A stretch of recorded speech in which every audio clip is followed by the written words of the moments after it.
Now, Oh, here we go. here we go. Hello again, everyone. I'm Richard Weil, and I welcome you into the NRC Helpful Moment. This is our 118th, I believe. That's right. I think it's 17. I hope it's 17. That's what I wrote. Yeah, I can't count. 117th episode of the NRC Helpful Moment, and we are certainly always happy to have Mr. Brian Devine from Top Line Management and CafeFuel. Happy to be here. How you doing, Brian?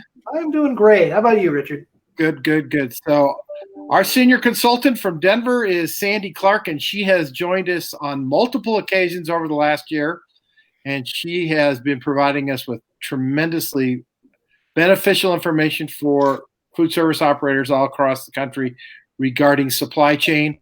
And let's go ahead and welcome in Sandy, and go ahead, get started, Sandy. Thank you. Thanks for joining us.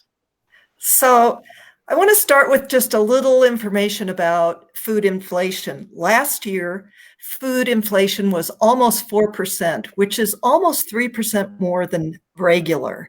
And experts expect it to continue and come in at about 3% this year. But you all know that there is a lot of noise underneath that. It's not just everything gets increased by 3%. Last year, proteins and grains took especially hard hits. So corn was up 25%, wheat 15%, and soy a whopping 37%. The corn and soy was led mostly by China because China imports that to feed their hogs. And they had a very bad bout with African swine flu. And so they were restarting their hog herds. And Brazil and the US are the two biggest countries they import from. And Brazil actually ran out of their own soy this last year. They had a very bad crop, so they were importing as well. So mixed in with all of this, hog futures for the later in this year are up about 20%, also being led by bacon. America is just insatiable with bacon. So you're also seeing now some coffee increases. The high fructose corn syrup impacts you with your beverages, packaging of all types, styro, plastic, cardboard, film, aluminum, it's all headed up. And then, of course, fuel. We are still seeing oil futures climbing. So we're impacted globally now by food and food inflation. We talked about China, but Russia has now made moves to totally curb any exports of their grains as the grain situation gets tighter. So there'll be more action on that. And Brazil is working toward really limiting their exports of beef. So the world's eyes are on coming out of the pandemic and what that does to the food supply and to pricing. So the lead article in the Denver Post last Thursday talked about employee shortages for restaurants and how hard it is for restaurants to find staff to get fully back open again. Well, that works for manufacturers and distributors too. So manufacturing and processing is gearing up, but at the same time, they have to find product, they have to find packaging, they had cut way back, they have to find people and they have to train these people. And then there's the transportation issue. So if you remember, the last few years, there's been just a real truck driver shortage. At one point, they were saying as many as 300,000 truck drivers short for running effectively all over the country. Well, there are 80,000 fewer truck drivers today than there were before we went into pandemic. So as we try to gear back up again, that's really rough. And also scary is that the average age of these truck drivers is 50. So I just wanted to spend a little time and clue you in on something called the Drive Safe Act, which is in Congress. This act is asking that 18 to 21-year-olds be allowed to drive interstate. Wow. Today, you have to be 21 and older to be able to drive interstate.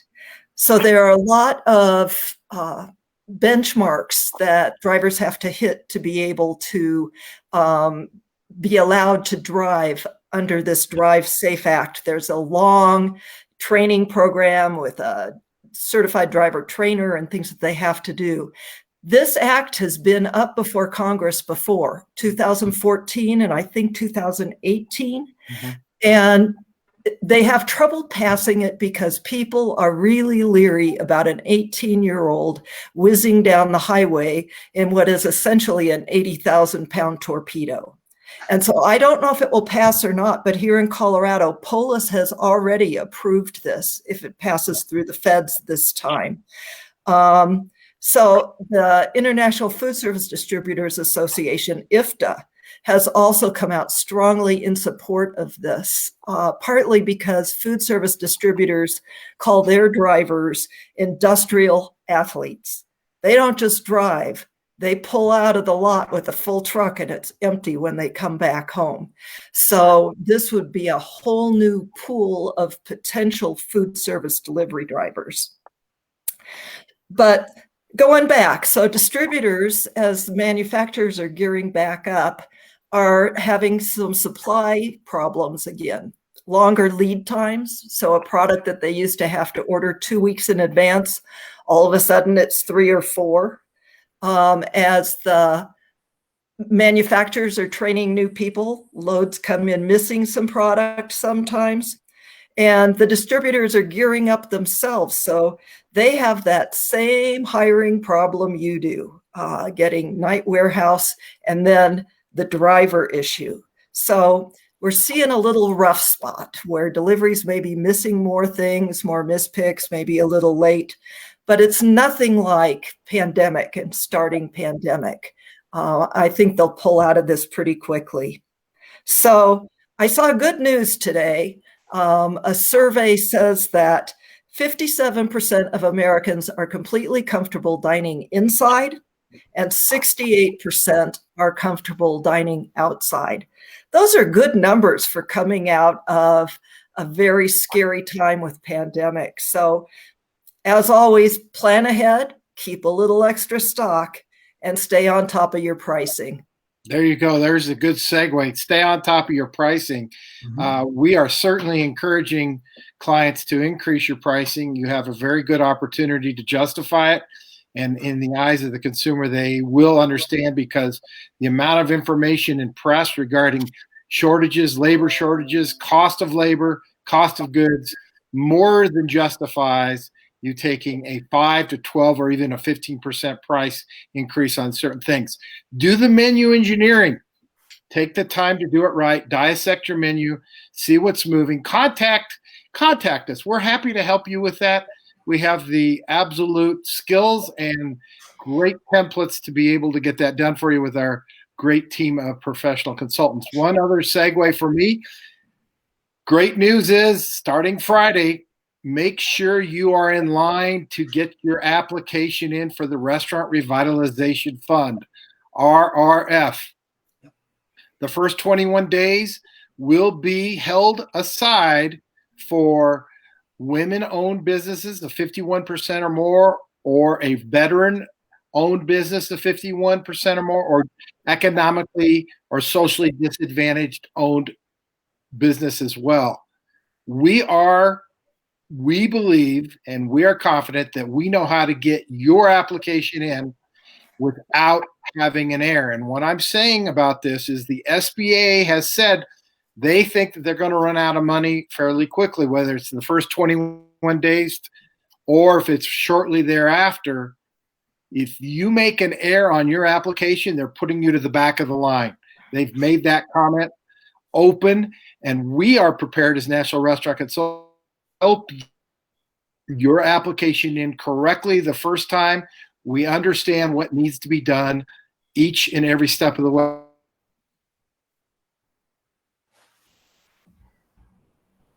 Richard, did we lose you? Looks I like know. he's frozen at a painful spot. I know, it sure does. Richard, if you can hear me, I'm going to jump in, and hopefully you'll be able to come right back in.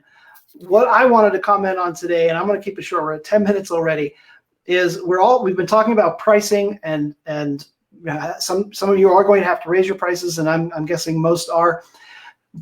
Please just be very upfront about why you're raising your prices, because yes, we are all hearing about this in our industry, but the average person isn't hearing about it quite at the same level. So they might be surprised by a price increase. So just let them know. What I don't recommend is something that I have had to talk to some clients about recently, is adding a surcharge, like a COVID surcharge. People, they absolutely hate that. They feel like they're getting nickel and dimed. They don't want it, and they won't respond well to it. I've seen it enough. So just be open. Hey, all of our prices are increasing. Here's why. And we're going to bring the prices back down as soon as we possibly can. And we really appreciate your support. Like, something along those lines is all you need to do to make people feel comfortable and confident coming into your place of business. So that's all I wanted to cover today. Richard looks like he's still having video issues. Sandy, thank you so much for taking the time to really walk us through all of this great stuff today. Extremely valuable. I know people are going to be watching this over and over again to get all that great information. And if there's anything that any of us can do to support you, reach out here through Facebook, get in touch with us on our website. Absolutely. Come, just let us know how we can support you, because that's what we do. All right. That's it for us. Bye for now. Bye-bye.